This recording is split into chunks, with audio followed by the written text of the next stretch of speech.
Gents, we're starting in the next 30 seconds. DJ, you can keep the music pumping there while the guys are still finding their seats.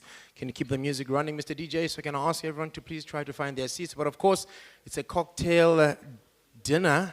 So if you're wanting to stand with your glass of chambomboros or something nice or juice, whatever have you, you are welcome to do that. All right, ladies and gents, allow me to officially welcome you to our very first 2022 Best Practice Summit. My name is Yanga Lusasa. I'm your NASDEV Regional Coordinator for the Eastern Cape. Can I quickly see in the room anyone else here from the Eastern Cape? Oh, shine. So guys, yeah, from the Eastern Cape. And I'd like to take this moment, ladies and gentlemen, to welcome our very honored guest, our Honorable Mesuli Kuma, as well as our Professor Driki Hay Swimmer, as well as the leadership of Cape Peninsula University of Technology. We'd also like to take this time to welcome our NEC members, our National Executive Committee of the NASDEV, which stands for National Association of Student Development Professionals, led by Dr. Sebake, which is right here, as well as I'd like to also welcome our conference delegates, as well as all of our guests that are here. We are also live streamed as we speak, so this thing is live on YouTube, and I also want to acknowledge our delegates that are on YouTube. Unfortunately, the camera is only looking at me, cannot see you guys, so when I count to 3, can we all shout, shine? I'm sure something they can relate to, even if it's at night. Are we ready? 1, 2, 3. Shine. And that is our greetings to you all the way from Cape Town. Thank you. So, ladies and gentlemen, I'm sure we all know what we're here for. So, cocktail dinner is not an inaugurational speech type of heavy type of event. It's a nice, light networking type of event because I was, you know, as an NEC member, you get so nervous when it's building up to these kind of events, such that I woke up the other time at 3 o'clock, and at 3:04, one of the NEC members had updated a status, so I quickly checked their name on WhatsApp, and he's written there, it's building up, it's finally arriving, a time to learn, get inspired, to inspire others, and also to grow. He or she is currently blushing right now, thinking, oh yeah, you read my thing at 3. Yes, of course. And that time has arrived, ladies and gents, where we're pretty much here to network with one another, learn from one another, grow from one another, and hopefully within the next 4 days, we can get exactly that. Because I remember a time when I was leaving back home in Batworth, Ektuwa, when you get that big bag when you're leaving, must go to, okay? So everything of yours, it fits in there, the blanket, the TV, the fridge, alles, all of it is in there. And of course, when you leave, they always say, Mnanam, whatever it is you do when you reach the shores of where you are going, ungalibali apusuka kona. So that means do not forget where it is that you come from. So whatever seeds that our speakers are going to be planting in our hearts, in us, may we go back to our various spaces and not forget where we come from, but may we shine and become fruits and positivity and really pretty much change the spaces as we go back to our spaces after this 4 days. So I'm really looking forward to that engagement and to be inspired and also to inspire others. I'd also like to acknowledge our other universities. Of course, I cannot only mention Eastern Cape. I heard that 11 universities registered for this particular summit, all right? My sources from the NEC tell me. Can I see by show of hands, by noise, I would like the room to feel a little bit lighter. Do we have the University of Water Sisulu in the house? DJ, can you give me something on the background? Something soft, something chilled. It's so quiet. Something chilled on the background, very soft, Mr. DJ. While the DJ, Walter Sisulu, I didn't even see you. Are you here? Thank you. The brother is from here. While the DJ is getting me some music, do we have anyone from the University of Forte? Oh, finally, some voices. Hello, I see you guys there. Do you have anyone from Witwatersrand? Ah, there we go, some music. DJ, you can pump it up a little bit, because they said, yebo, sikon. I think it's getting a little bit warmed up. Can you repeat that, Witwatersrand? Are you in the building? Thank you. One person is. Mr. Fulu, can you find out what's happening there? I need a little bit more volume. There we go. Thank you. We need to make it a little bit festive, guys. Not too heavy, I believe. And do we have anyone here from Cape Peninsula University, of course? CBUT, one person. Yeah, there we go, our host. Do we have anyone from Nelson Mandela University? Alintwebe kulakona. And of course, guys, University of Venda. Ah, you must teach me a language when we check after the drinks. Nah? You must teach me something there. University of Limpopo. Ah, Dr. Sibak, I thought you to say University of Limpopo. Right, ladies and gents, I'm not going to go through all of them. Let me end off with the University of KwaZulu-Natal. Are you here? Right, awesome. Thank you, Mr. DJ. You can drop it all the way out. Thank you, Mr. DJ. Yeah, Mr. DJ, network I fig, but it takes a little bit of time, guys. It's at a Cell C type of pace. So, no offense to those who use Cell C. I was just being extra spicy. So, ladies and gents, we've got a very nice, chilled, impactful program lined up for you today. So today, of course, you are here at the gala, a cocktail dinner, if you were wondering where it is that we are. And of course, we're going to be kicking off with the first item for today, a choir from our host university. They go by the abbreviation DTL, which stands for Downtown Lodge. So ladies and gents, can we please put a very warm round of applause for our DTL choir? Thank you.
Looks like President Madiba.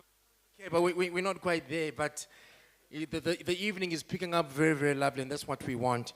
Ladies and gents, without wasting any of your time, I know most of us traveled far and wide to be here.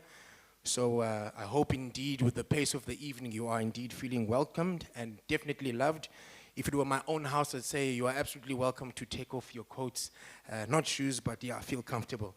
And of course, ladies and gents, we're going to now receive a word of welcome from the host institution, our wonderful Professor Driki Hey Swema. Can you please give our professor a wonderful, warm round of applause?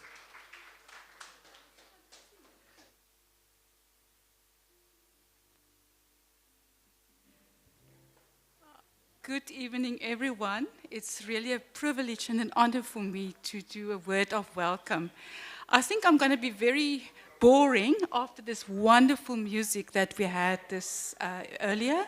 And I must say I'm very proud of our students for their lovely voices and the rhythm.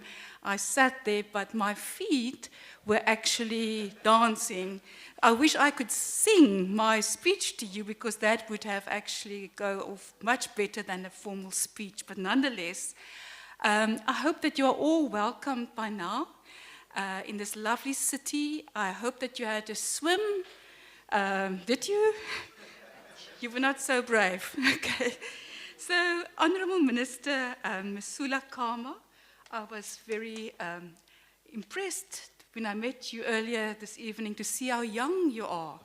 You know, I always believe that old professors like myself can learn so much from young people, because they are with their feet on the ground, and they can actually teach me a lot of things. So, Honourable Minister, from the Western Cape Legislature, Dr. Sabaka, President, who I also just met earlier this evening. I was once again impressed with your moves on stage. That was quite impressive. Mr. Mushle Mlongo, who is the SG. Sorry if I've pronounced your surname incorrectly. Mr. Flelu Setsitsati, Treasurer General of NASDEV, then all the participants here also representing so many universities across the country. And then obviously our program director, thanks for being such a skilled program director, and then all other protocols observed. Good evening, Molweni, Sanibonani, Dumelang. Goeienaand, vir die wat nog so klein bietjie Afrikaans ook kan praat. So on behalf of Cape Peninsula University and our Vice-Chancellor, Professor Chris Nshlapu, he will also tomorrow give a keynote address. It is indeed my privilege to extend a warm word of welcome to all of you. I trust that really by now you feel at home on our lovely campus. I really think that there are many other universities and hotel schools that envy our location here. Every time I come to work here, just to be on this campus and specifically this site, it's just a wonderful privilege.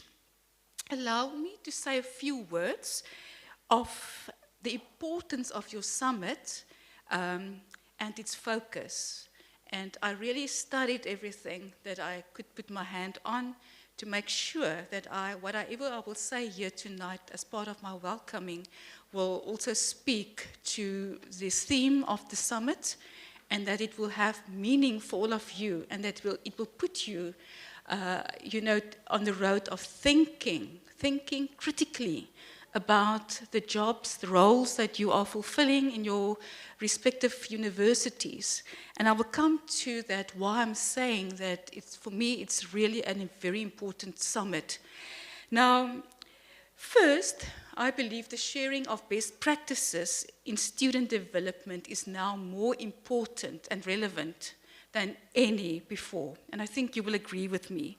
We all are aware how education, not only higher education, but education, whether it's even preschool education, right up to university learning, right up to the PhD level, are changing for different reasons. I was quite amazed when my sister, she has a little granddaughter in preschool, and in lockdown, she was taught online, a 5-6-year-old little girl. So just to say to you how the world of learning also has changed over the years. I think indeed quantum leaps were made with virtual or online learning and the uptake of advanced education technologies. And I've noticed that in the foreword, the preamble to this conference or summit, it was mentioned the role of how technology is also changing the world of learning, of graduates, of preparing graduates for the world of work. This is evident as I've mentioned to you, this change is like an avalanche that had come.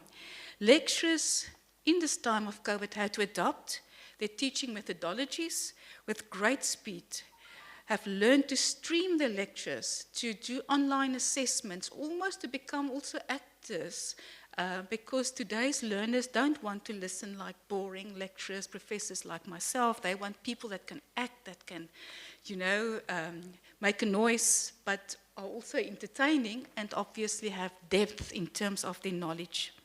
So I think, however, COVID once again alerted all of us, if there's one thing that it did, was it drew, and I think it speaks to the keynote of our Honourable Minister tonight, the inequalities in our society between those who have the resources and agencies to adapt swiftly to what a new world expected from them. And I think we all realized how still we are grappling with all those imbalances and inequalities. I believe that it is those imbalances that inspire the title for our keynote address also here tonight. The question that's being asked in the keynote tonight is, are universities and societies in sync to transform the landscape of existing imbalances? And my belief is that a university that is worth its salt is one that first and foremost is relevant to its immediate regions, its immediate societies, communities. And if they're not anchors of hope, and through their research and through what they teach, through the curriculum, whether it's the co-curriculum, can bring about changes in the immediate environment, then one has to ask certain questions. I guess also a very other relevant question to ask then is, what is the role of a university in dealing with social imbalances across so many layers? Are universities still relevant? Are they in touch with the immediate needs of their surrounding communities? And as I've said, are they really anchors of hope, wholeheartedly committed to their social obligations? There are obviously many social obligations, and I think you all will agree with me, one of which is to prepare our graduates for the world of work that will ensure either employment, self-employment, and hopefully job creation. Graduates with the right skills, with the right skill set, with the abilities to adjust to a world which is increasingly becoming volatile, uncertain, complex, and ambiguous. Some people refer it to the VUCA world that we live in. All of us are aware of the shift, not only in the kind of workforce talent that is required, but also in the kind of skills and competencies that will be needed in future. The so-called fourth industrial revolution, and believe me, there will come many more, has already brought advanced technologies on the market, robotics. You see now even in surgery where surgeons make use of robotica to do operations with very, very, very much precision. So we see that. We see what Elon Musk is doing and what other high-tech people are doing, and it seems like almost nothing is impossible as a result of where the so-called fourth industrial revolution with artificial intelligence, amongst other things, are going. I think we all realize that there's almost no way that we can go back to where we were before COVID, before the so-called fourth industrial revolution. The question for me is, however, is not what the competencies and skills are that will be required in those industrial revolutions, but rather, how can we as universities bridge the learning cognition gap to prepare learners for the challenges of the future? This means that all universities, right from council level to junior level, must actually think differently about the purpose of higher education. How we prepare school leavers for tertiary education, how we should review our student development practices. We cannot simply just take models that have been developed for the US or first world countries or Europe and think that they're going to work here for us. The context is completely different, and I think that's the challenge that I would like to pose to all of you to discuss in this following 4 days. How can we be different? How can we optimize our knowledge and skills and experiences working in higher education to transform student development practices that are meaningful, that do make a difference? Because although we have taken big strides and a lot of positive things have happened over the years, I do believe we're still not there. For me, it is the ability of universities to develop agile learners. Agile learners are those who learn from experiences, who also come with a wealth of knowledge into the lecture venue. I think gone are the days that we can think our students are just empty vessels and we need to fill them with a lot of knowledge. They can find the knowledge. They've got access to Wi-Fi, internet, and more sources than many of us had when we were students. I think, ladies and gentlemen, you will agree with me that there's a lot of work to be done still, as I've said. But we should not give up. I think a person in student development who has character and depth is one that will say, I'm going to step in, I'm going to explore, I'm going to do my research, and I'm going to experiment with different ways of doing things. So I hope with those few opening remarks that I've given you some food for thought and that you will engage critically during the summit on what is needed to ensure that universities, societies, and workplaces are in sync and are developing the required human resources that will take this country forward and deal with those imbalances. May this summit be enriching for all of you and hopefully will generate or develop a next generation of thoughtful leaders in student development. Welcome. Wamkelekile. Thank you so much.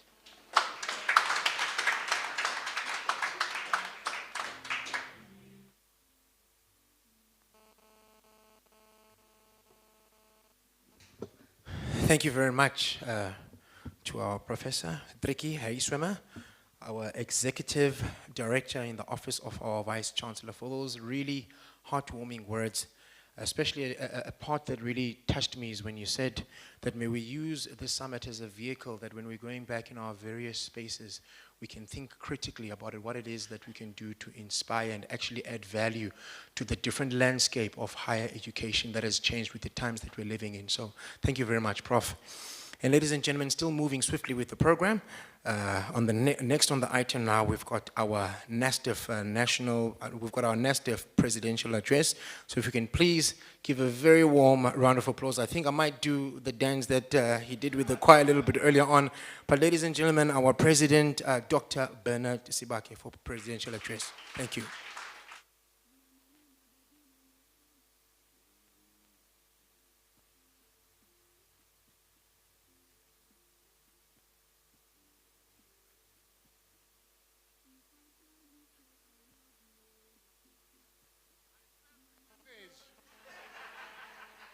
I'll ignite it a little bit later. I'm not sure because normally when I prepare to go and engage, I prepare something which will guide me to follow. And when I do that, I take as little as 2 hours. And I don't know what's going to happen when I don't even have notes that guide me. I might be tempted to double that up. I hope it will not be a bit of a challenge to all of you. I think I'm very happy to be here. I should put it in context. I've worked here before, and you are still on the similar hospitality that I know. That's why I'm happy to be here. I'm inspired by President Jinping, who introduced the culture in China that there's no free lunch, there's no free dinner. And I asked myself, what is this culture telling us? It is because xa sihleli kutyiwa ngesiXhosa, we must be engaging on very interesting issues that will actually make the food to gel well. And those are intellectual engagement. And it resonates with our ethos as NASDEV. There's no free lunch, there's no free dinner. Ours, we are in the business of intellectual engagement. It is in our DNA. Let me acknowledge, Prof, your present, the Honorable Kama is one of the people who are very closer to me. He gave me a proper orientation when I was in the Western Cape. So I think I'm honored to see him again. I saw my former colleague, Dadu Jacobs, is here. I've seen many more of the people that I disconnected with. And of course, let me also acknowledge in our midst the Secretary General of SAUS. He's among us this evening, wamukelekile leadership. But I was told as well, because as I call your names, let me also acknowledge this wonderful delegation from various member institutions. These are the beacon of what NASDEV is. I don't have legs to stand here if they are not here. An organization recognizes that any member of an organization is an important pillar of strength. I don't have strength. The entire NEC does also not have strength without you. Colleagues, COVID-19 has disintegrated us. We must acknowledge. We have been elected for the first time as the NEC, virtually. Of course, if you trace the historic evolution of the concept of industrial revolution, starting from the first, the second, the third, and so on, you realize that as Africans, we have been put backdoor not to play in the space of innovation. We were very skeptical when we go for online election to elect this leadership. I call it e-leadership because they've tested, let me qualify it, they have tested a new mechanism of what we are all about, which actually, it can be teased out from why the summit was called. We have much bigger role at the current moment in terms of a digital transformation, and we need to redefine our role in the space of digital transformation.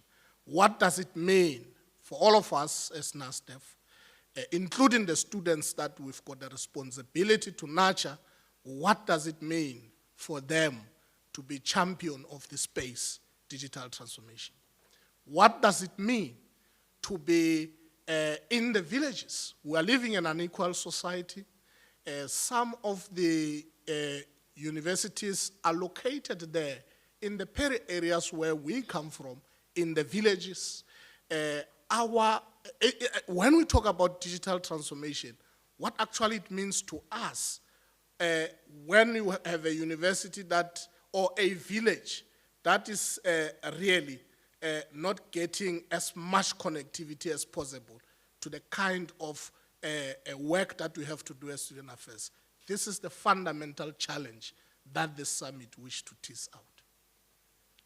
We are aware, for that matter, that we have, in the dawn of democracy, enacted what we call a National Spatial Development Plan that says, I, as an individual, either as a prospective student who wishes to study in the university, a prospective worker who wishes to earn a living and support the family, the siblings, and so on. For me to get work, I must leave my own village and go to cities, metros. What is wrong with these villages of ours? That's exactly what this summit is trying to tease out. If we talk about connectivity in Nelson Mandela Bay, in Port Elizabeth, are we talking the same connectivity eMnqanduli, Kasiye Pondweni? Let's ask ourselves, and that's why our major argument as NASDEV is that the former glory of NASDEV, or our context and trajectory, is that we will not have NASDEV professional that does not understand the plight of the community. Know where the students are coming from, what is their social context, how do we ensure that we embed the social compact that has been adopted at the level of USAF to ensure that we really siyangenelela when we talk about the social challenges that students are experiencing in higher education. I think we must be honored that we've gathered today here in the significant month in the history of Africa. It's the Africa Month. Also, we must acknowledge that it is historic, that we are gathering in a province that historically, most of our icons who have fought for us to be here today have been languished by the system that was not really palatable. They were housed here in this province. It is very significant to us. And what does it mean to us to build what we call an African student affairs? These are the students that we deal with on a daily basis in our own campuses. Have we given ourselves time as practitioners, as professionals, to look at the changing profile of enrollment in our own institutions? I am happy that today, the so-called historically white institutions, they are now starting to change face. You can talk about UCT. There is a change in terms of student profile. There is, you can go to VEST. The same is happening. UP, the same is happening. Now, we've got a particular responsibility to understand the plight of the students. And this summit has been organized to precisely deal with the question of, redefining NASDEV as an association that is, entrenching itself, have inculcated the ethos of Ubuntu and social justice. Because we can't talk about an African student affairs practice without understanding the essence of our own Africanism. We talk loudly about the question of professionalization of the association. What does it mean in an African context, professionalism? I think these are issues we ought to tease out in our discussion as NASDEV. Let me acknowledge as well that, of course, I think, as I'm inspired also by President Nyerere, who would have spent almost, who, if he was alive, he would be 100 years this year in April. One of these key, phrases, which I quote, he believed in the fact that our education pedagogy must be able to forge resilience, self-organization, and self-reliance, unquote. What does he teaches us about being African? We are free, but we need to give ourselves an identity. I'm teasing all of these things, colleagues. To prepare you, the night is still long. I was told by the program director. But be ready for a festive of engagement. There's no free lunch. We need to build professionals of student affairs who resonate with the society. You've said it well, Prof. I think we are in sync. This is exactly the moment of redefining NASDEV to its former glory. Thank you very much.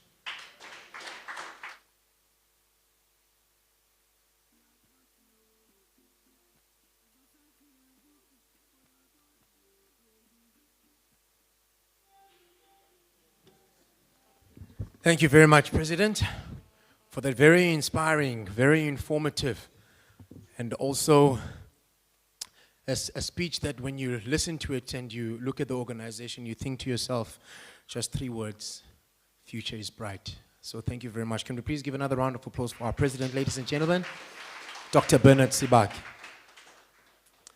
And of course now, ladies and gentlemen, we are getting to the crux of the evening. We've been talking a lot about food for thought, getting inspired, growing and learning, and I'm sure we're not going to be receiving anything short of that.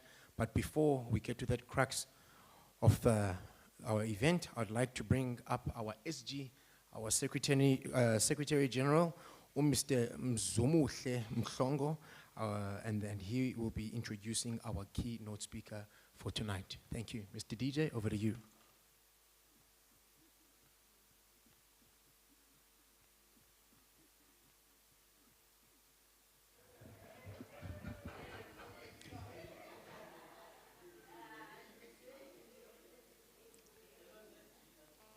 Thank you very much, Program Director. President, before I could come here, I was counseling myself there that, Mhlongo, there is a mic in front of you. And why am I counseling myself? It's because when I see a mic, the first thing that I say, there are 2 things that I usually say. It's either Amandla or Amen. So the DJ is making it worse. So I'm going to try and behave. My task is simple. I'm just here to introduce the keynote speaker for our evening tonight. He is a South African politician who serves as a member of the Western Cape Provincial Parliament for the African National Congress. He was elected to the Provincial Parliament in May 2019. He is the ANC's spokesperson on community safety. His political activism started during his days in the Congress of South African Students, fighting for transformation in the basic education sector. He rose to be a leader of SASCO in the Cape Peninsula University of Technology, first as its deployee to the engineering faculty as a faculty rep, and to the engineering faculty board, to later become the said organizational leader. He's also a co-founder of Students Against Women Abuse and has been involved in various community campaigns, including the promotion of STEM subjects in the previously disadvantaged schools. He has since been elected to serve as a member of the Western Cape Provincial Parliament, serving in the Standing Committees on Community Safety, the Standing Committee on Cultural Affairs and Sports, the Standing Committee on Education, and the Standing Committee of Petitions. Ladies and gentlemen, manene na manenekazi, help me to welcome to the stage the Honorable Mesuli Kama.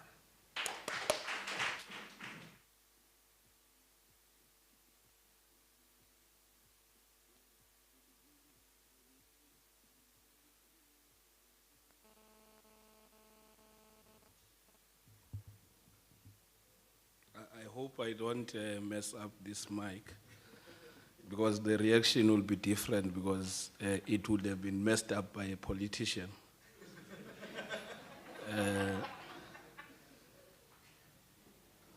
Program director, the president of NASDEV and the NEC collective. Let me also greet, I think, the executive director, and I would assume that she was welcoming us on behalf of the Vice Chancellor of the university. So we greet you and the entire office. Members, all those who are organizing this event, let me also start with you, because I think at times it's only at the end when other people have left that you get thanked. Let me greet you, let me greet everyone here today. I think President, there's a lot of transition that would have happened since the last time we would have met. I think as a student activist at the time, we would have been called different names based on the activism on campus. At times, because you are leading a march, you would be called that you are part of those who are leading a mob. But we have transitioned to what now I'm still trying to understand what does it really mean, because every time you get given a platform, people say we then welcome the honorable, and it puts one in a very difficult situation, because their expectation, the word is a very heavy word. So since that time, I will just in a march stand up, you pull a pin because you have to address at that moment in a student center, or you stand on top of a table and you address. So transitioning from that moment to the space that we're in, that we are even given time to speak, if it's 3 minutes, it's 3 minutes.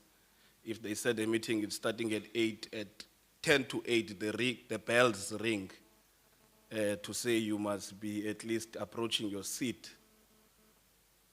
And as I was transitioning, I then went and I realized that many people, when they come to occasions such as these, they stand in front of the mic and they say, it is such an honor and a privilege to come and stand before you today or tonight in this instance.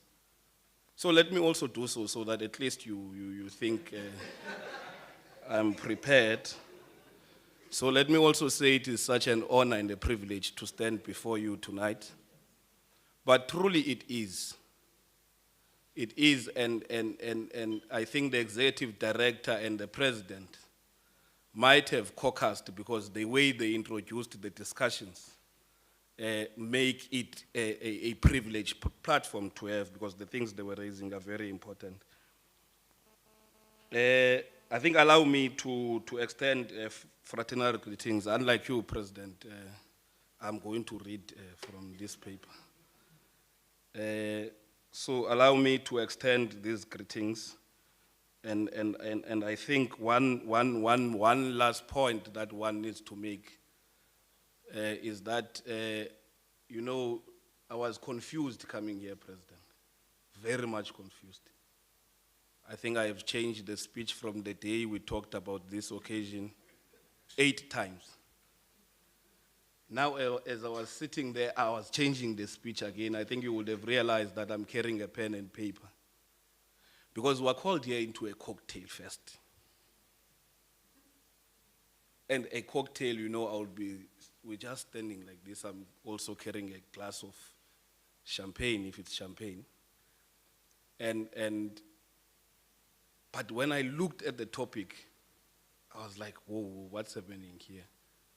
Because it's quite a heavy topic. I'm asked, by the way, that's another confusing part. I am asked to answer a question that says, are universities and society in sync to transform the landscape of existing imbalances? Who am I to answer such a question?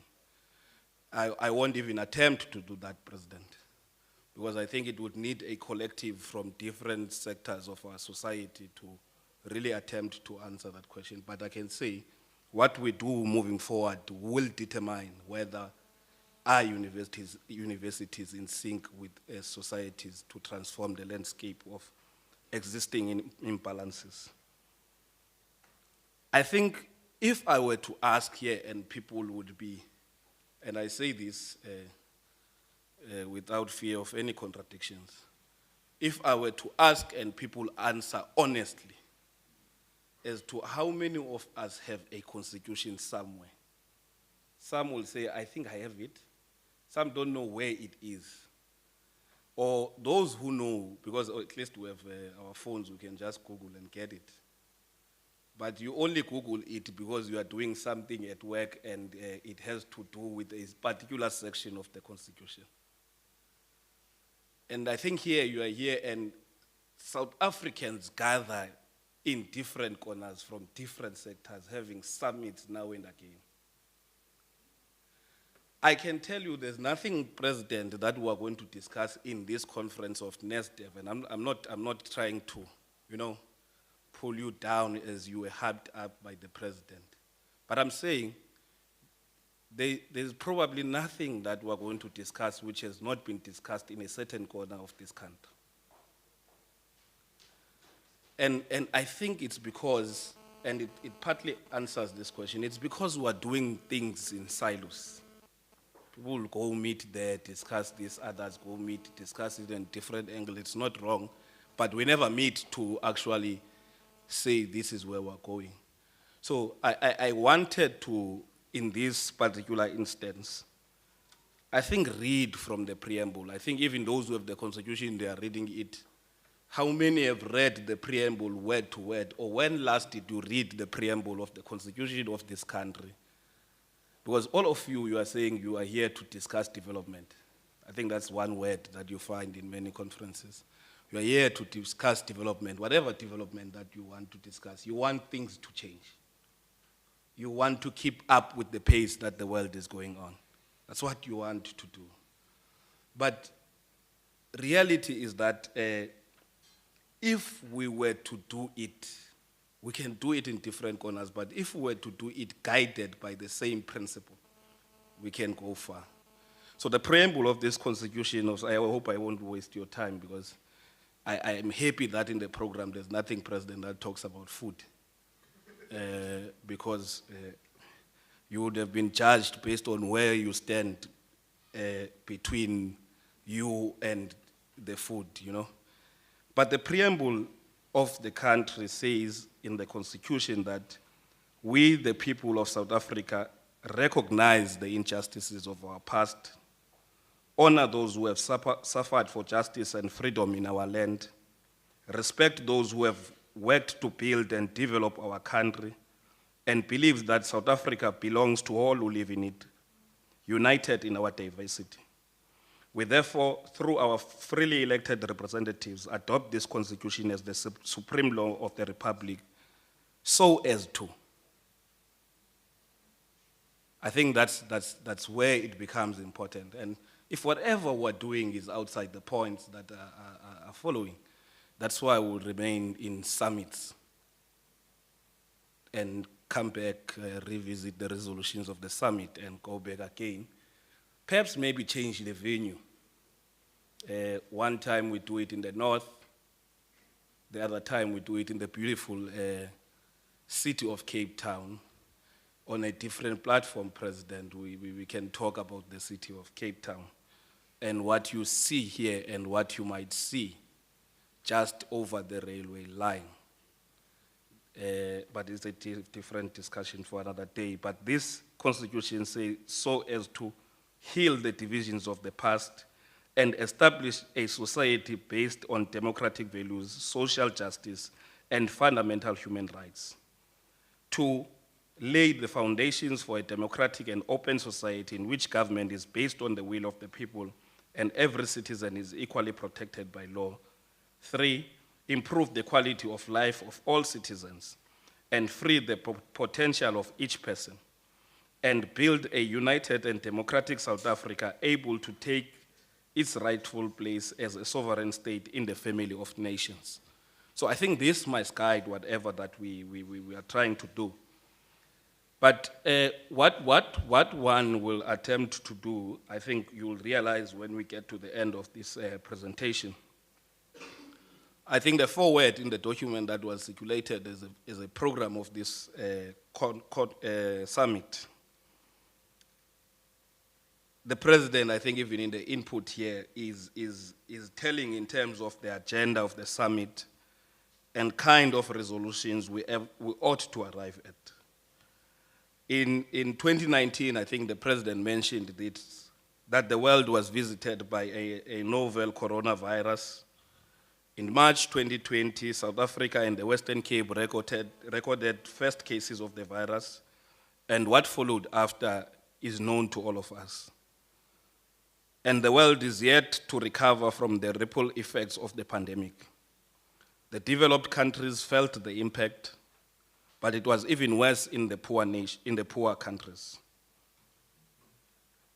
The ripple effects of the pandemic on health, the economy, unemployment, and food insecurities exacerbated and exposed the wealth disparities and inequalities in society. As we move closer to the fifth wave in South Africa and the Western Cape, the impact of COVID-19 will be felt alongside the rising cost of living as a result of the ongoing global conflicts which have already sparked the oil and food prices. I think as a young man, relatively from a poor family in Begweni, I'm really worried about these developments. They are quite depressing and discouraging. The future president, whether you are going to discuss the digital nature of it, but as things are in society, the future is bleak and the future is really scary. I think that's what we must understand. Whether it's going to be digital or what, but the future is bleak and the future is really scary. I think that's what we ought to admit. But the biggest fear is that the crisis we're faced with exacerbates inequalities at an alarming rate. Recently, South Africa was said to be the most unequal country in the world. And today, the South African Reserve Bank increased the repo rate by 50 basis points to 4.75 per year. So we're not, it looks like we are in a sour relationship with someone. You know, this relationship has less good news, but bad news. You know, I liken it to the young boys and girls of Bishop Levy's Valhalla Park, of Khayelitsha quite recently, of Kraaifontein. The young boys who, when they go to school, walking on top of a dead body is part of their lives. I think that's the picture that we must also have in mind. I think today, as we said, we're invited to speak on whether the universities and society are in sync to transform the landscape of existing imbalances. Here is what I was trying to say about summits. So in 2010, the then president of the country, President Zuma, appointed a national planning commission to take a critical view of South Africa, and it released a diagnostic report of the country which identified a number of serious challenges that we are faced with. The 9 big challenges identified in the report were: too few South Africans were employed, the quality of education for poor black South Africans is substandard, poorly located and inadequate infrastructure limits social inclusion and faster economic growth. 4, South Africa's growth path is highly resource intensive and hence unsustainable. 5, spatial challenges continue to marginalize the poor and often majority are trapped in poverty. The ailing public health system confronts a massive disease burden. The performance of public services is uneven and often fails the poor. Corruption undermines state legitimacy and service delivery. And one point that one would have wanted to start with the president on a lighter note was that when I think the SG mentioned that in the legislature I also serve in the cultural affairs and sports committee, immediately there I thought it's necessary to provide clarity that we were not part of the acquisition of the national flag, that is 22 million. So that we at least were clear on that front. It's going to be a discussion for another day, of course. But we're happy that it's under review. But it then said, this report, South Africa remains a divided society. I think many will remember when former minister in the presidency, and yet again, I think in the introduction we might have heard ANC, and then the first person we quote is Trevor Manuel. Trevor Manuel, who has views about the ANC. But what is important is that Trevor Manuel, as he was a minister in the presidency then, presented the findings of the diagnostic report. He narrated the story of Thandi, the 18-year-old African who passed grade 12 in 2010. The group that started grade 1 with her, a large number of them had dropped out between grade 8 and 12. Trevor Manuel further stated that over 600,000 learners from Thandi's group that reached grade 12, but only 13% of them entered universities, and another 12% entered TVET colleges. Only 25% of Thandi's group had the opportunity to further their studies. More worrying for me is in the story of Thandi is, as the former minister pointed out, is that chances of Thandi, a young female student who went to a school in the township, were only 4% of entering university. Further, it is stated that getting a university pass does not automatically guarantee one a place at universities because of financial challenges and other reasons. Thandi remained at home and was forced to look for a job. The situation for Thandi gets worse because after leaving school, she goes to a job market where there were only 13% chances of getting a job in South Africa. Even if she found a job, chances were very slim that she would find a job that will pay her above 4,000 rand in the first 5 years after school. The story of Thandi ends with her trapped in a cycle of poverty in all her life. Her children are also born in poverty. She only breaks the poverty barrier when she starts getting the old age grant. The diagnostic report found that the two biggest challenges that South Africa is faced with are poverty and inequality. Looking at the story of Thandi above, let's ponder the question of how the education system in South Africa contributes to the challenges of widening inequalities. Between 2010 and today, I'm talking now about 2010, I don't know how many summits would have said, many maybe to even try to analyze the very same diagnostic report. But between 2010 and today, South Africa's structural challenges and inequalities have created millions of other Thandis. Unemployment rate in South Africa is over 35%, and youth joblessness has reached 70%, and this is a time ticking bomb waiting to explode. And this is a point I was trying to make earlier, to say our future is really bleak and scary, because this is where we find ourselves. I think in the legislature, I was given a responsibility and I was very nervous when I was given this responsibility because this is my first term in the legislature.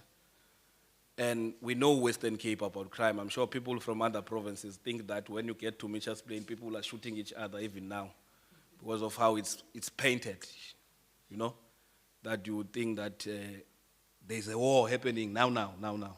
It's not like that. It's what you hear from the media. But I was given a responsibility to speak on behalf of that organization on issues of community safety. Now, if you were to talk about the most drug dealing in the country, you will talk about the Western Cape. If you were to talk about gangsterism, you will talk about the Western Cape. If you were to talk about in the 30 police murder precincts in the country, in the top 10, 8 of them are in the Western Cape. So if you were to talk about the areas with the most rape cases, you were to talk about the Western Cape. So in crime, you can't talk about 10 stations, police stations, and not mention a single station or 2 in the Western Cape. So I was given this responsibility to be a spokesperson. And unlike ministers, MECs, you don't have a bodyguard. Ne? But you must speak against these guys. And that responsibility is given to this young chap.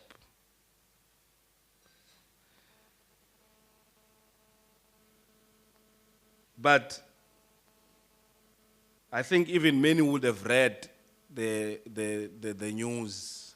Peggy also is a frequenter here. The most depressing thing that we do, President, I was happy, the colleague that I'm with today, we were just talking about a boy that was shot in Mitchell's Plain, I think about a year or 2. And he remembered that I had went to visit that family. The boy was very young and he was not part of gang activities. But he was a bystander. And the bullet hit him. Now, as you enter that house, President, the first thing you see is a picture of this young boy who is now no more. His only sin was to go out and play with his friends just outside the gate. So those are the things that we deal with. I think people would have heard about in Khayelitsha, the mass shootings, where someone can just shoot 6 people and no one knows who shot this person. Daylight. That's the society that we're talking about. 3 shootings, mass shootings in Khayelitsha, 17 people died. And if you were to look close, President, at the shootings, all the gunshots that are shot, because here we have a very sophisticated government that understands how to collect data. What they do with the data is a discussion for another day. But they even have some program that is called the Shot Spotter. Millions are spent there. That program tells us how many shots would have been fired that we know about. But 80% of those shots, young people are involved. They are involved because they are unemployed, readily available to be recruited by gangs. That's the reality. Because they would only have to wait for Dr. Bernard Sibake during June holidays when he comes back and give them that, what do they call it? Black tax. Our universities in sync. Because that's what professionals call us helping someone else in there, unless if I'm talking something that people don't know. But many people who stay in the cities, they do talk about black tax that they run away from when they go home. are universities in sync with societies in addressing the existing or the landscape of the existing imbalances? I think it's us who are going to answer, and it's not only in this conference, but as we live our lives and we continue with our lives, this is what we must be able to answer in whatever that we're doing, that there are people who are readily available to take someone's life for 2,000 rand. They can enter through that door in Granger Bay. Granger Bay, as you drove in, is just next to the waterfront. Anyone who were to arrive here and shoot at someone here will be arrested before they reach town. But those boys will be able to do that because you know what criminals do? They do a cost-benefit exercise. They look at the crime and they say, I think the University of Stellenbosch would have produced something on this. I would have read the economics of crime, something about that. But they do a cost-benefit exercise to say that here is the task. I have lived in this place, at least let me talk about this month. I have lived 20 days of this month and I have not gotten any income. But I'm given a task now to enter that room and shoot at Mesulikama. If I manage to run away, I will have 2,000 rand in my pocket. That's a young boy from Kukulitu. I will have 2,000 rand from my pocket. But if I am caught, I'm not going to be killed because South Africa is a country that is trying to address the injustices of the past, where the father of Tony Leon would have been a judge that would have been called a hang judge, who would have used the law to silence those that have different views. But South Africa is not there now. It's on what it calls restorative justice. South Africa believes that to hang people is not a deterrent of crime. That's what South Africa believes, that when we arrest you, we must put you not in prison necessarily, but in a correction center. People say the police don't do their work. Yesterday we had a meeting with the provincial commissioner. We're so impressed that when we entered that office, everyone who heads any unit in this province was in that meeting. But our overall question, we're saying to the police, are we failing in the fight against crime? Are you saying, with all the state that is contributing, are we failing? Firstly, to identify the rotten police within us with all the resources that we have and to fight crime. That's the question we've had. The first response of the commissioner says, Mr. Kama, prisons wouldn't be full if we're failing. But society now has looked at the issue of crime as if it is caused by the police. If you were to, when you at night run out of data, or I mean not data, of course, when you run out of people that you can talk to, or when they no longer respond, they just mize you or blue tick you. Take time to go to Google and Google all these places that I'm talking about. Check their economic profile. Causative factors of crime are the social ills of society. That's the honest truth. Tech. Do we know tech? Math. Is it math? I don't know. I think it's math. But it enters through Gauteng. You know, most of the drugs that were known about in the Western Cape enter through Gauteng, but they are mostly used here in the Western Cape. You don't have, you know, someone who smokes steak in Kemsby? Because there are some who smoke steak in Kemsby. They behave differently than those who smoke it in the township. Those who smoke it in the township,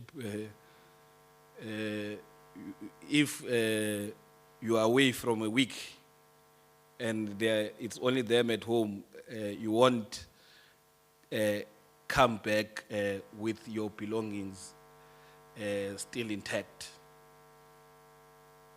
They don't mind selling an iron and come back to us for it.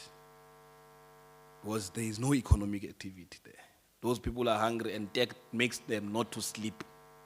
The whole night they are breaking houses and all that is happening. So I was trying to say that we are really a ticking time bomb, and whether we're in sync with society will be determined by how we respond to that, digitally or not, I don't know. Because our universities are advanced. I think they are excelling in the current setup of what they are doing, whatever it is. They're excelling. But are they responding? Because I don't know what happened. I really don't know what happened. Robert Mugabe would have been an active participant in the activism of South Africa and liberation of this country because he studied here in a university. So universities would have always been in the forefront, President, of advancing the liberation struggle of this country. I don't know what happened after 1994, because then universities became these isolated settlements, if I were to say, where people from Khayelitsha changed their addresses in order to access a res in CPUT because they are just 25 kilometers away. They do not qualify according to police. But they want to stay at res, and they tell you that we can't pass if we're to stay where we're staying. Informal settlements in the Western Cape grow like nobody's business. And if you were to address, I always say, and by the way, I think you are also privileged like me, because you are one of the first people that I say to, because I can't say it to my comrades, you know. But I don't have an ambition of being a national leader. I have never had that ambition. I want to lead here in the Western Cape, whether I can remain as an opposition up until I die. Because I believe that if you were to address or heal the divisions of the past, address the imbalances of the past, we have to do it in the Western Cape. This is a province that is more diverse. If you were to address racial challenges, you must do it in the Western Cape. Last week in the legislature, of course, again, when you have time, you go to Google and you check for Western Cape Provincial Parliament. Don't ask me why it's still called a parliament, while others are called legislatures. But the reason why that, I think last week, is as if we knew when we were given an opportunity to put a subject for debate, we said building a non-racial South Africa, as if we knew what will happen in Stellenbosch in the coming week. And President, that one learner that did that in Stellenbosch, it's not that because we have been receiving messages from other parents who are also saying, my child is saying someone walked in and they don't know who is it and peed on their books and their beds. It's happening in the Western Cape. What are universities saying about that? Because we expect people from the universities to be a different breed in thinking and giving a sound advice, whether academically or ideologically. That's what we expect. But people say the ANC is corrupt. I'm going to sit down. They say the ANC is corrupt. I say, okay, it's fine. Give another one a chance. Some here in the Western Cape are saying the current organization leading is corrupt. You will give another organization a chance, the word corruption will never leave. Because I don't think any organization teaches anyone to be corrupt. But one thing that I know, President, is that in all these institutions where these politicians are said to be corrupt, they are academias from universities. Some of them, we know them, but they arrive there and adopt different cultures. They are able to do that because why? They are not coming from an environment that would have told them that you have, yes, a responsibility to go and, because you have studied, look for a job, and you must be able to feed your family, and all of that nice thing about yourself. But if universities were in sync with what is happening in societies first, or understood, at least appreciated what is happening in societies, they would have given society graduates that understands that they have a responsibility to that society. Because this, I think, I don't know how many theses that are written in this country, President, by these graduates. But I don't know how many inform the direction that we must take as a country. Or it's just papers to be part of our CVs. So I'm saying it's a different question that we must respond to, and it's going to take time. It's going to take time because I say universities are microcosm of society. When we were in SASCO, we used to look at comrades and say, you know, how we are able to lead ourselves here, because this is like a country on its own. It has everything. University is like a country on its own. And how we lead there. And a strange thing, President, and I know I might be, Comrade Fulu, I might be unpopular for this. But a strange thing happens in universities. Maybe NASDEV must ponder about this thing. I think many of the people that I see here, some of them would have been, now I'm talking about the ones, faces that I know would have been here in the Western Cape in different universities. I think I even saw Jackson earlier. But they are from, you know Thandi, I was talking about Thandi. Let's say Thandi could have made it, and this is the last point, President. I keep on saying last point. But I was talking about Thandi. Here is the situation of Thandi. Thandi enters the university. Because Thandi did not apply, did not even think or was not motivated from the society that she's from, was not motivated to go and further her studies. So she did not apply. That's the first problem. She goes to campus. Back in the days, at least there was a Takusta. He was not a res manager at that time. Was a student leader. A very revolutionary student leader. Who does the work. You know, sometimes would even Takusta give some of amadabi, we used to call them amadabi.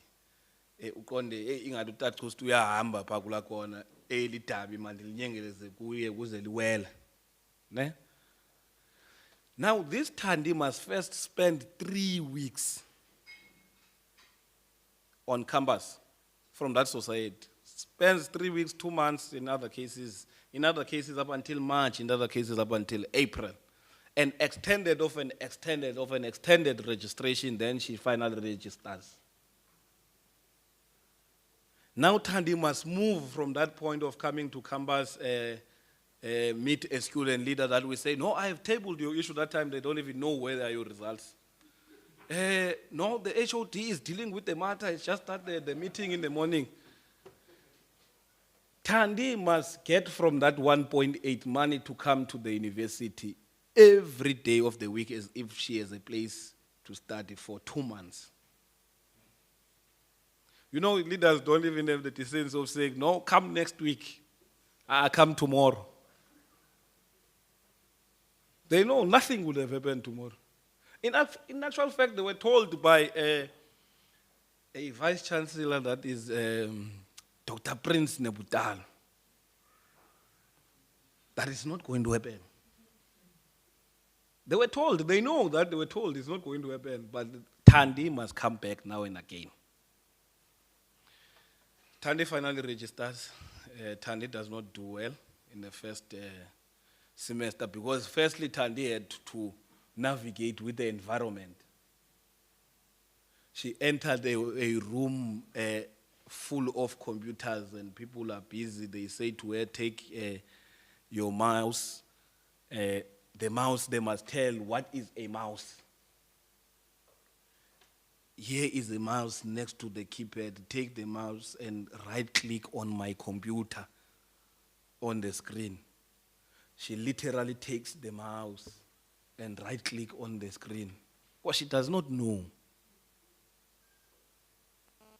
That's where, because the orientation would have been done as a standard process.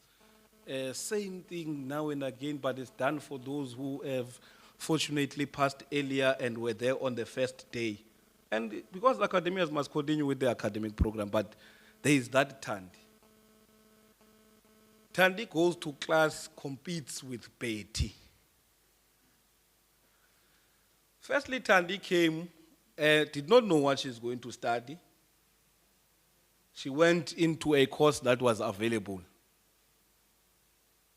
at that time so that at least she's registered.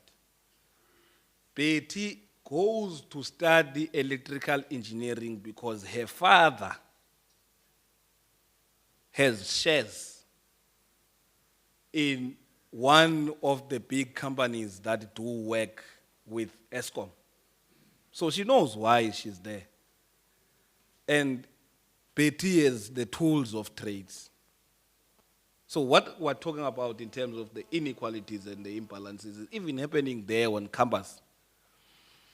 Then Thandi, in the next semester, fortunately, she able, because in the first semester, she only passed 2.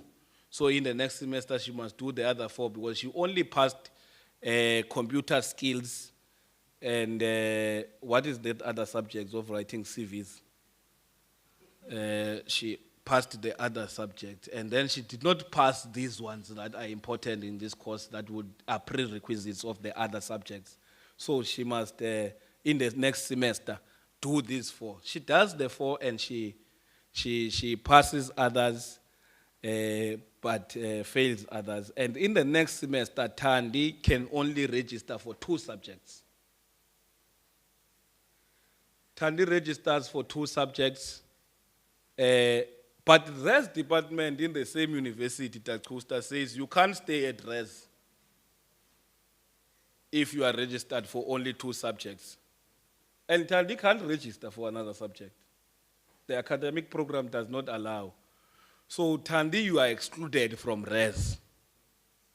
Because many people need residencies, the need is there. Thandi gets given an exclusion. That room, as she appeals, that room is already occupied. And you have always managers. And yes, but res. Thandi can't. So they are faced with these challenges. Betty, you never even see on campus. Thandi, you would even think she's a student leader because she's a frequenter at student center. So those are the imbalances, and how are you responding to that will determine whether you are going to be able to be in sync with society. Because there we are going to deal with a lot of, and hence I'm saying, colleagues, we are in trouble. We're in trouble. There is now what you call extortion.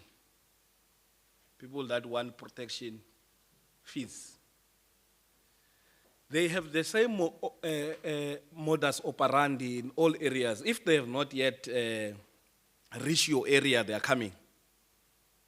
Because I'm sure at least there are Somalians in your area, firstly, and there are some informal businesses. So what they do first, because SAPS now is scared of this high murder rate and whatnot, they put resources in that. Gender-based violence, we must put resources in that. Now, we don't pay attention to what they call petty crimes. So someone gets robbed a phone, and They go to the police, it's going to be the normal process. The docket is opened, we're going to look for this. There's no intelligence that is put in that case. After 3 months, the law says you must close the docket because we're not making any advances. Now, what these guys do, and this was said by the police yesterday, what these guys do, they become those people that you can go to when the tech ones or nyaupe ones steal your phone. You go to those ones and they can go and get your phone now. No docket opened. Now. That's so effective. They can do that even they take that person's life so that it does not steal anymore. They are so effective. Many people during the day call them names, but at night they go and report their cases to them. But now what you are doing, you are declaring non-confidence in the police, but to them as thugs. They are very sophisticated that when you go to Mitchell's Plain, you will find them or having houses where it's an internet point, you can go in and print and do whatever, go apply. They support soup kitchens. They fund people to go and study in universities. They are doing what you and I are supposed to do. And they are gaining the confidence of the people of this country. That's the situation that we find ourselves. They don't have trust in the police. They don't trust the police because when they go to the police, some of these police go and report to them. That's the point that we find ourselves in. They are taking over. And before we know it, we are going to build your houses in those universities. Here in the province, there is a guy now who we can sometimes talk about because he's in prison, but we're not sure because he might be there physically only. But he has everything outside. But there are people who go, you have a company, I think in one guy, in one dealership was saying they want 2 million a month as a protection fee. When you see that, no, I have a security company, I'm fine, I'm protected, they make you see that you need protection. They will make you see, no, this restaurant is running well, everything is fine. They will make you see that you need protection because they know where are the boys that can come and make you see that you need protection. So that in turn they can come later and protect you. Because when the police come, they are going to open a docket. The station commander must assign a detective. This detective stays in that community. When he is killed, the police minister can only come and make a political speech and say, shoot to kill.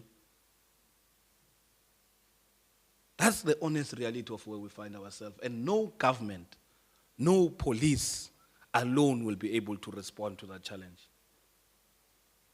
We'll take a collective approach and the whole of society approach for us to be able to respond to that challenge. Let's park the question, President. I beg with you. I was just highlighting the challenges that exist in society, which also exist in universities. The challenges of inequality. And if what happened in KZN is not a lesson that we are waiting for the time-ticking bomb to explode, many people who were, whether they were people who planned it or not, I think that does not matter to me. And sometimes in this country, really, you get worried. People who become, what is this thing, President? Maybe I also once saw you there. Prof. Binza was once there. There's this thing of, who's this guy? These people that sit with journalists, man, that act as if they know everything. Political analysts. They get to discuss whether it was a insurrection or not. Ministers have that debate for the whole week, this one talking this side and this one talking that side. Business only complaining about their businesses that they would have been destroyed and wanting assurity from government whether government will be able to give them relief. No one is talking about the many people, majority of the people who would have been involved in that were not involved because of any political reasons. They were not called to any gathering that they must go and disrupt. They saw an opportunity. You others say, no, our people are not like that. They are people who have manners. Poverty can change you. People, reality, they speak from comfort positions. What these people are doing there is not justified, but reality is that they are just social ills. We will all get whatever we won't enjoy it because there is fire. So I just came here, President, to ring a bell, to say that as you discuss the digital whatnot, I'm not, at least we're in the Western Cape here, President. I'm not worried about the issue of connectivity. I'm not. I'm not worried about connectivity. I'm worried about the bread and butter issues. If people can kill their family members for a life cover and finish all of them from the one to the other, to the other, to the other, if they can do that, we're in trouble. The country is burning. Criminals are not born in jail. They come from our families. Almost all of them, they have a story to tell about the situation they found themselves. So it's up to us what we do about it. I'm just saying, let's have that in mind. So let me thank you, NASDEV, for the opportunity that you would have given us to come and stand before you,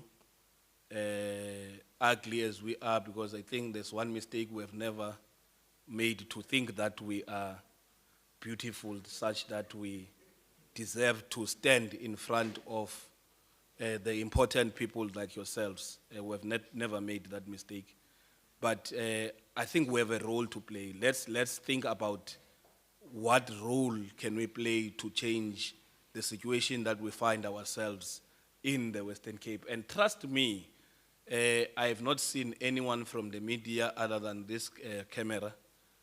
Trust me, and I said this in the legislature one day, and immediately people went around to look at each and every rule. When I said, I think at that time they were closing Rand's Cape Town. There's a place here called Rand's Cape Town. They were closing it because it was COVID-19, so many people were dancing. I think you might have seen that video. Begitele was there. People were drunk like nobody's business in the middle of a pandemic, kissing and hugging. But when they wanted to close the place, I asked a question as to how many people are employed there, such that we are going to close it. But you could not close. There's one place that was also in the news in Sea Point. You did not think about closing the place. Now you want to close that one in Khayelitsha, which has brought so much for the people of Khayelitsha and the economics of Khayelitsha.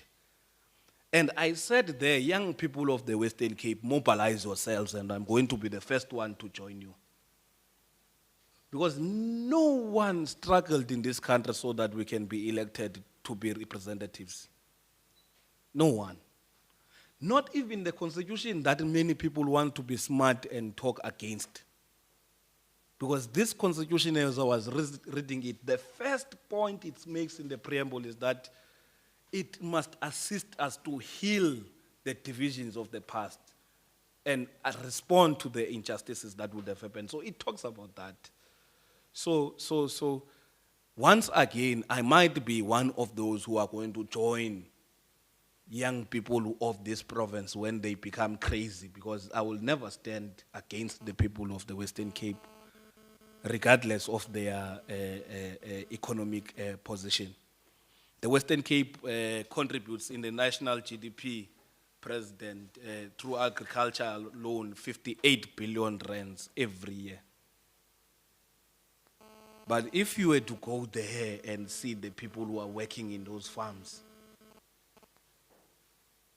if you were to go there and look close to that value chain, you would find people who are getting 1,500 rand a week. You'll find people who are staying in squalor, but they are contributing through their work so much to the GDP of this country, such that that sector is so important. When there were farm bosses that were killed, the response of the provincial government and national government to ensure their safety was overwhelming. But that response is not there. But as we sit here, let's think about the people that could not be here. Let's put our minds together and see how to address the situation that we find ourselves.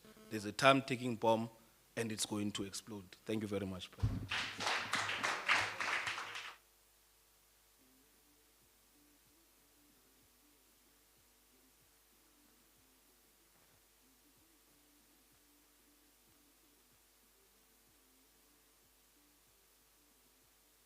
Thank you.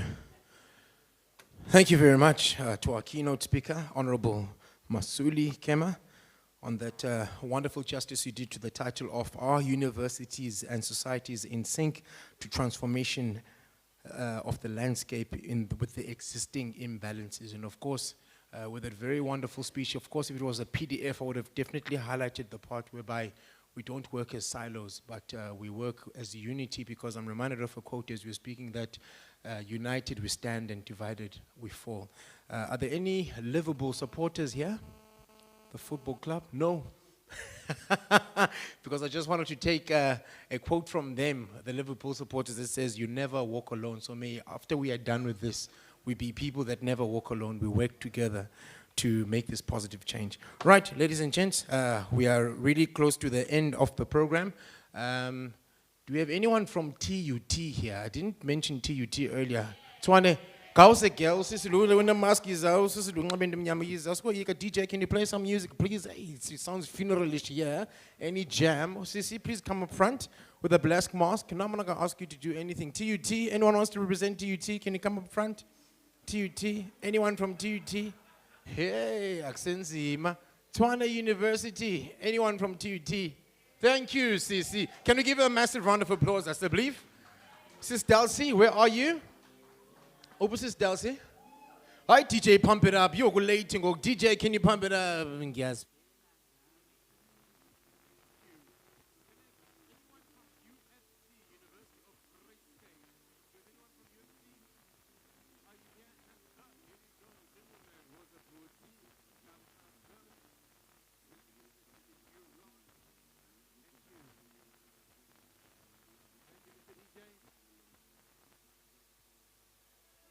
All right. So, Siswam, can you please grab the gift? And OCC is going to present a gift to our wonderful professor. She also needs to leave. So, can we please have another warm round of applause for our Executive Dean, Professor Ricky Hay Swimmer. Prof and DJ, can you welcome her with a song as a belief? And smile for the camera. I hope your people from TUT are taking a picture. Yes. Wonderful. Another round of applause, please, ladies and gents, for Prof. Hey, Swimmer. Come closer, Khurman. Come closer, brother. You're looking fairly smart. Thank you. Right. And then can you please grab the gift? And then, ladies and gentlemen, I just had to quickly release the Prof because she's rushing to somewhere. And then for our Honorable Mr. Mesuli Kema, can you please make your way to the front? And then anyone from UFC? Oh, there we go. Ah, they're ready with the picture. Can you smile? Sorted. Another round of applause, please, ladies and gents. Thank you, Mr. DJ. 2 more items in the program, and then we are done and dusted. I'm sure those are the words you've been looking forward to hear. So we're just going to have announcement from our treasurer, and then after that, it's going to be vote of thanks. And then after that, ladies and gents, we can mingle, have fun, and network. All right. So without wasting any time, can I call on the NASDEV Treasurer General, Mr. Fulugelo Ntsetedi? Yo, I owe you a whiskey for butchering your surname. Can you please give a very big round of applause for Mr. Fulu?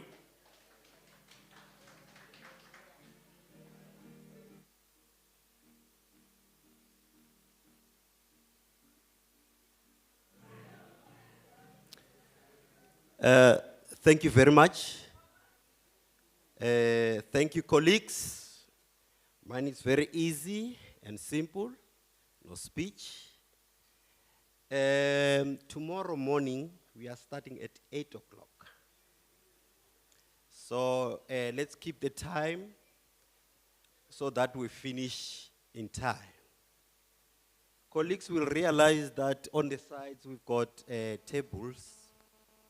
The LOC, Mr. Kumani, Lungi, Lynette, they said, please clean those tables because they don't have a storeroom. So let's make sure that we clean the tables before we go. And they borrow us a venue up until 10 o'clock. So let's make sure that we clean the table quicker. By 10 o'clock, we can be able to go back to our places. I think that's all from me. Colleagues that did not register, be on the venue tomorrow early in the morning so that we can be able to register you. Thank you very much.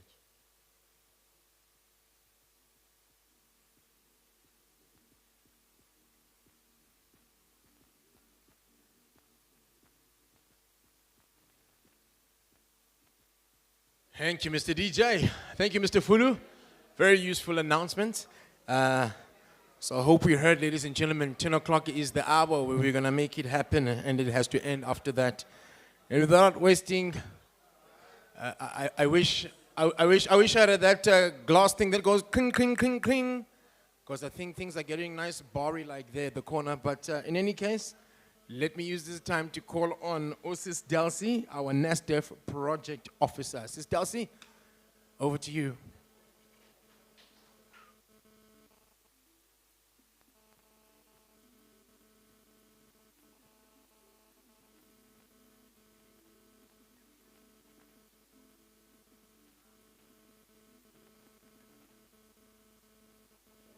Thank you, DJ. I'm not going to waste time, colleagues. My name is Dalsi Madimabe. I'm a project and event officer.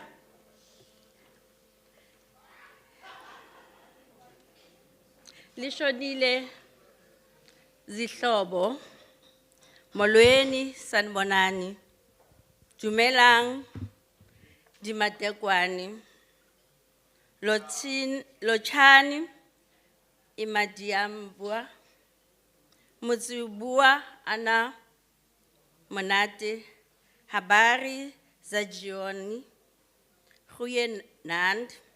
Good evening, ladies and gentlemen. Protocol, or all protocol observe. Ladies and gentlemen, it is an honor and privilege for me to stand before you and just thank the following people. I would like to start thanking the CPUT from the Office of the VC for welcoming us and accepting our request to host the event here. Thank you so much. Unfortunately, Prof. Drike is not here, but she will get the message.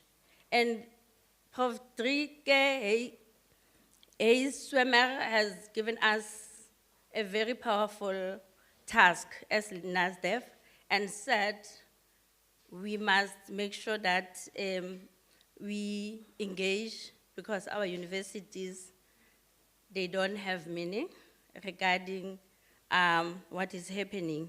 So also he said, he gave us tasks and saying, we must make sure that we get sense of what is relevant to our universities. So that means we must make sure that when we engage, we must make sure that at least we come with fruitful thoughts, which he said is food of thoughts, to make sure that our university makes sense and are relevant to the society. And also, I want to thank again Honorable Mesula Kama. Thank you so much for reminding us about our constitution, and we must know where our constitution is, and also sharing and presenting about the existing imbalances in our society, in our institution. Thank you so much. And also, I want to thank the program director. You were on point, Younger. Thank you so much. You were so on point. I want to also thank the performers, the voices of DTR. They were so amazing. They took my breath. So thank you so much. And also we want to thank at the local organization committee. They know them. Just say hi to the colleagues. They have worked very hard, sleepless night, to make sure that this conference is a success. And I want also to thank the NEC also for making sure that this particular conference is also a success. And the other people who are very important are the delegates, members of the NASDEV. We say thank you very much. Without you being here, this conference is not going to be successful. I thank you.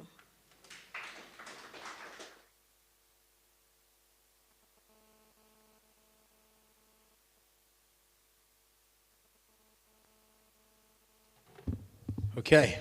Thank you very much, Sis Darcy. Can we please give another warmer round of applause, ladies and gents? I know we're tired.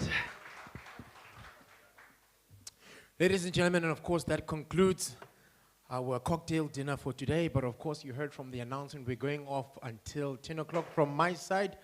It's your boy, Mr. Miyangi. You guys have been absolutely a wonderful audience. And of course, I wouldn't end off this night without playing a song similar to my age group. And I hope you can dance, mingle, and get to know someone. DJ, over to you. Thank you very much.